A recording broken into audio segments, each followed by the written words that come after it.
In my 50s. Alrighty, what do you want to discuss? Why body count matters. Why do you think it matters? Because it's subjective to people's personal dating standards. Not necessarily. How What is it makes you not? say that? Because there's people that will disqualify people based on their body count. Which I would argue is unfair to anyone. How is that unfair? Because body count doesn't equal what a person can bring to a relationship, a marriage. Heck, it barely even, gives you an idea of what they'll be like in bed. So if a woman was dating a guy and she found out he had multiple partners within a short time span, she would be wrong for saying she doesn't want to date him anymore? To me, it would be, at least a yellow flag. Why What? does it matter? It could matter for a variety of reasons. Like I said, it's subjective to the person. They could say, well, if this person is willing to have sex with 3, 4, 5, 6 women within a month, do they really want a relationship?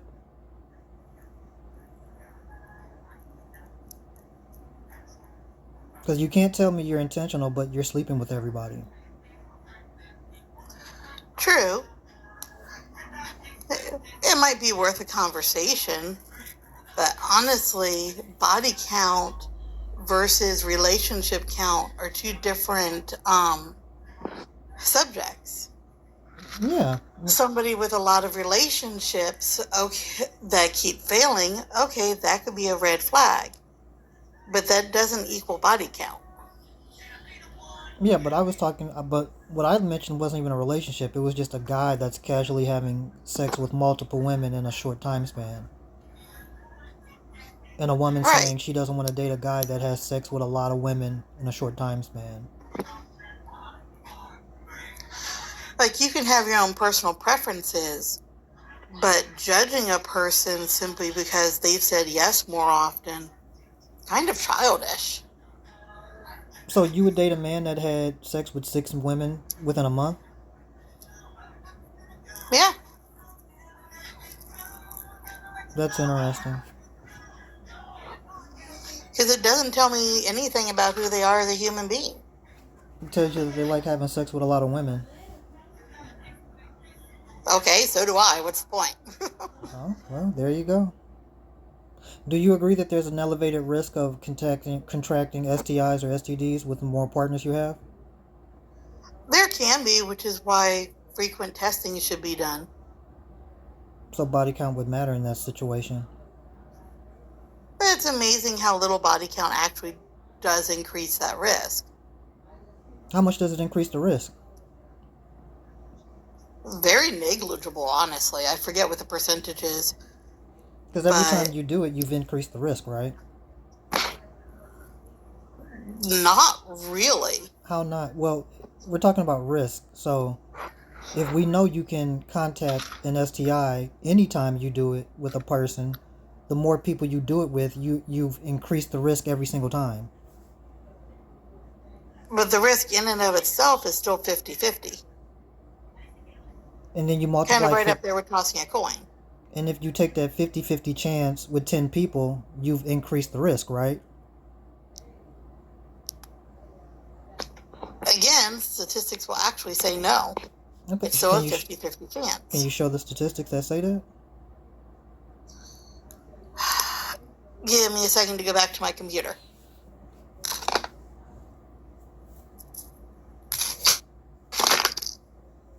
Since I was curled up on the couch. Oh, well, if it's we don't have to do it then.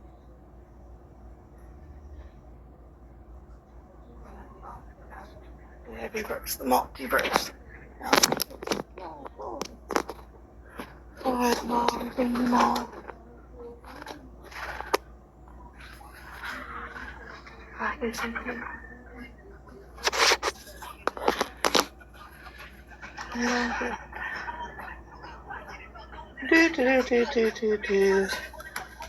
Do. Hi. Body count increase. STI. No, the risk of contracting.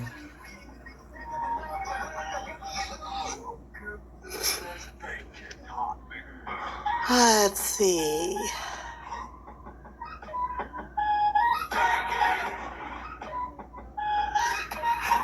Here's an NIH study.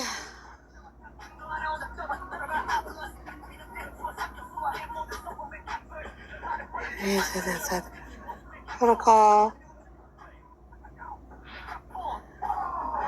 Unusable response data.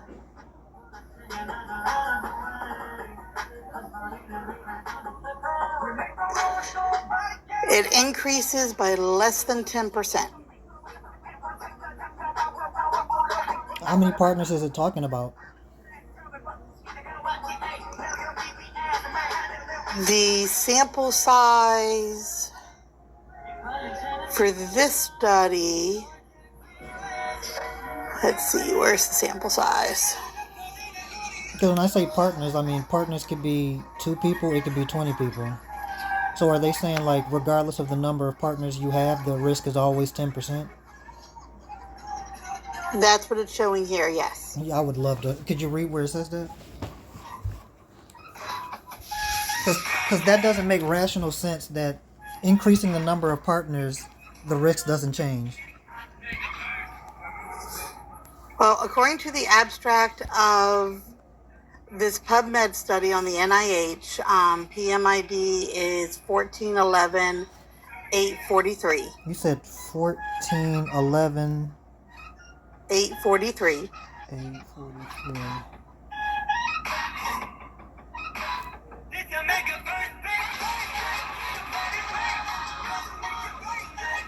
Multiple sexual partners and partner choice are believed to increase the risk of sexually transmitted disease, STI, but these behaviors had not previously been assessed outside of clinical populations. In this study, a cross-sectional survey among single white female students in their senior year of college was conducted. Okay, so where are the numbers? There is a strong association between numbers of sexual partners having an STI, STD. Those women with 5 or more sexual partners were 8 times more likely to report having an STI than those with only one partner.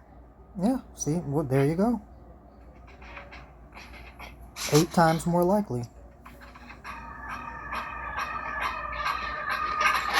So what's not being discussed in a study done by Yale Medicine, it is on their website, you can search it up, is that multiple things go into the risk of whether that increases or decreases. That risk increases if it is unprotected sexual intercourse or unsafe sex practices.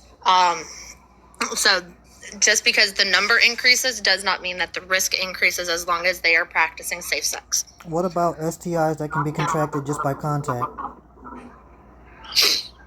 Again, safe sex. Yeah, but safe sex wouldn't protect you against a STI that can be contracted just by contact. If you are practicing, so when we say safe sex, that means including STD and STI screenings. That is where majority of these issues come from.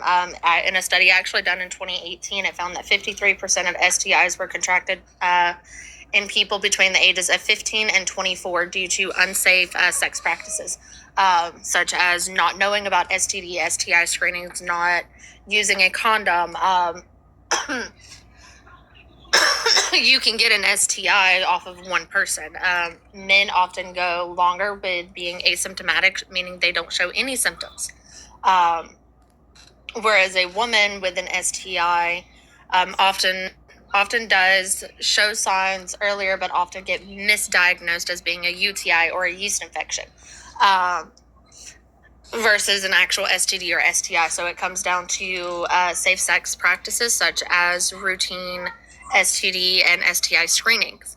That risk decreases by about 7% if at least one of those partners is practicing safe sex. Yeah, so again, I'm talking about things you could contract even with contraceptives. There are STIs. Which are... Can I finish my sentence or no? Go ahead. So I'm talking specifically about things that you can contract through kissing and just contact in general. You're talking about things where the risk is decreased dramatically because of contraceptives. So safe sex isn't just about contraception, though. In regards to the STIs that you were talking about, if someone has a cold sore, they have herpes, which can be transmitted by contact. All STIs and STDs can be transmitted by contact alone. Right. You don't actually have to have sexual intercourse. The reason why it is classified as a sexually transmitted infection or a sexually transmitted disease is because that is the most common method that it is transmitted. But again, if a person is practicing safe practices, so they are getting routinely checked, requesting STD, STI screens, that risk decreases. We see more STIs and STDs being transmitted by monogamous couples where one partner has stepped out on his partner and did not, or her, did not practice safe sex with that person that they cheated with. That is how a majority of STIs and STDs are actually spread, is by one person not being faithful to their partner and stepping out. And oftentimes that is because it often is a one-night stand or just a hookup. So wouldn't that be proving my point? No, because again, I said the risk decreases with safe sex. Yeah, my whole Body my count whole point was has about body nothing to do count. with that. What we have seen in studies, again, done by Yale, Harvard, the NIH, the World Health Organization, typically people that have a higher body count practice safer sex. So the example you just gave are couples where somebody cheated, i.e., added to their body count and then gave it to their partner. By not practicing safe sex. Yeah, that's a We have caveat. seen in studies And you can keep done raising your by voice, but that's Yale, fine. Harvard, the World Health Organization, the NIH, that people with a higher body count by choice typically practice safer sex practices, meaning they typically get routine STD and STI screenings. They typically require an STD or an STI screening from the partner that they are having sexual intercourse with. Can you give us the sample size they used in that study? At least 10,000. Can you read it to us? Can I read it to you? No, because I am currently at work and do not have access to a second device. What was the name of the study? You'll have to give me a minute and I can teak up and pull the name of the study. You said Yale? Like I said, if you give me a minute, I can teak up and pull the name of the study.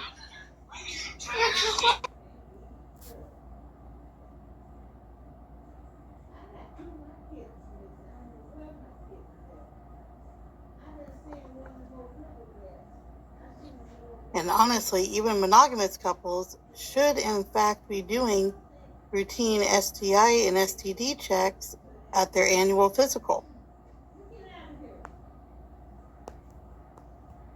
Yale. Body count risk of...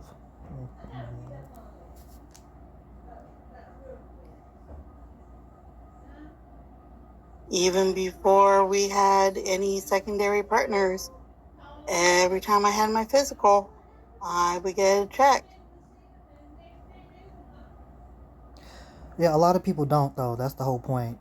So, again, when you increase the number, you're increasing the risk because not everybody does. And we have to add, since we're having caveats, there's people that lie, too. People fabricate their my charts. So you think you're practicing safe sex because, okay, well, this person says they got tested, but they're lying. You can't fake a my chart. Yes, you can. Google it. People fake it all the time. Especially with AI, you can fake a my chart.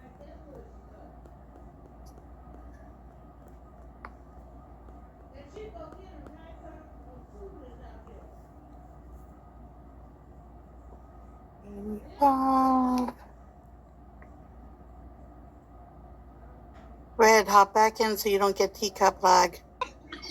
Yeah, I'm working.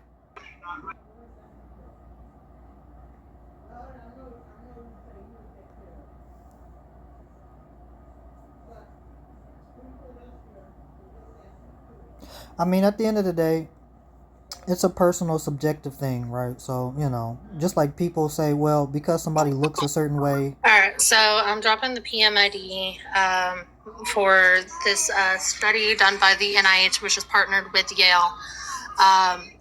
Is that the one we just looked at, though? I said it was a study done by multiple different organizations. This one specifically is from the NIH that is partnered with Yale, because we typically focus on individuals, but those studies have shifted to more as an overall societal viewpoint, and it does specifically talk about the risk increases in monogamous couples because contraception is less likely to be used, such as condoms, as well as routine STD and STI screenings, versus those that are not in committed relationships. They often do use some type of contraception or protection, and do more frequently get STD and STI screenings. That's why we see more unplanned pregnancy within adolescent and young couples, because they're not using contraception. They're not practicing safe sex. So like I said, like I specifically said, the risk does decrease if the person is practicing safe sex. It's not about their body count per se. It is about the practices that they are implementing when doing so. So you said that the sample size was 10,000. This is saying that they looked at 296 people. For this particular study, across all of them, it has been a study of at least 10,000 people that have been involved. Mind you, again, this particular study is dealing with adolescents, so between 14 and 18, or So 14 to you're 24 year changing old. your methodology to make a point. No, I'm not. Because you can't use numbers from various sources and add them up. Because again, the age is going to play an effect. Who's using contraceptives, who's not. All of that plays a role. And that is where the risk factor comes in. The risk factor comes in with the practices that they are implementing. We have stated this multiple times. And you made it that seem if they are like the Yale practicing safe study sex was and 10,000 using people protection, alone. Yale study was 10,000 people alone. I didn't realize that the beginning of your sentence started in the middle of mine. If you cannot listen to the words that come out of our mouths, we have given you multiple different studies that do in fact state that the risk of an STI decreases with these safer sex practices. And then we give you studies that do in fact, again, state that most of these STIs are contracted by younger people because they are not practicing safer sex.